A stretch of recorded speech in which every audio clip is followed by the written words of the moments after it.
Hi, I'm Lynn Morgan, your slipper-shod pastor in church today on this, the feast of the Ascension of our Lord. Now, there are times when a pastor should tread carefully, and this is one of those times, and of course, I'm not likely to. Those of you who are members of St. Matthew's Church know that the main stained glass image in our church is over the altar, and it depicts the ascension of Jesus. And so the careful, the politically wise pastor would be very cautious about what he or she says about the ascension. But I'm going to tell you flat out, I've always found the ascension to be a difficult feast to appreciate. I have to almost restrain myself from breaking into song and sing up, up and away. See, I can't restrain myself. It's an odd story. It's a story wedded to the first century cosmology, which depicts heaven as being up there somewhere and hell being down there somewhere. And, we don't think that way, or if we do, we ought to desist from it because it's just not helpful for 21st century people to carry that kind of mythological thinking around in their heads. So what can we make of a story that depends entirely upon that cosmology?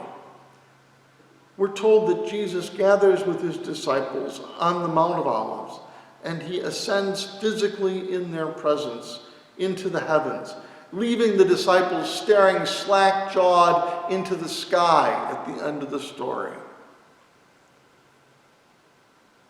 What can we make of that? What good is that story to us?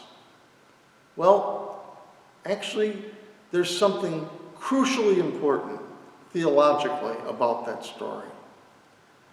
What it says is that the bodily reality of Jesus the Christ wasn't just a contingency. That Jesus didn't endure having this icky, corporal, nasty flesh and was glad to be rid of it the first second he could be.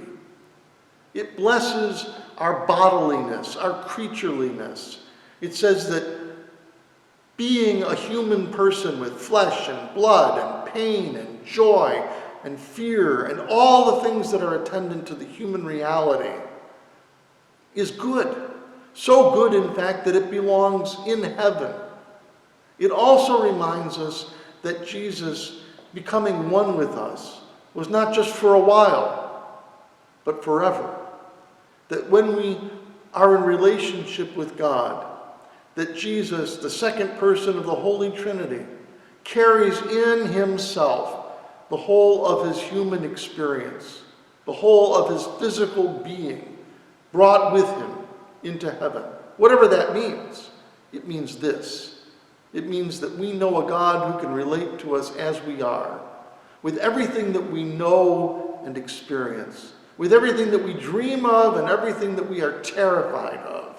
That we can never say to God, oh, you don't know what I'm feeling. You don't know what I'm going through.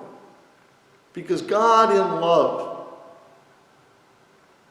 was certain to go through what we are going through, was willing to take all of the human experience, even death, into God's self, and to bring all of it into the very heart of God. The mystery of the Godhead includes the reality of humanity. My friends, that is indeed great good news. And that's what we celebrate today on this, the feast of the Ascension of our Lord.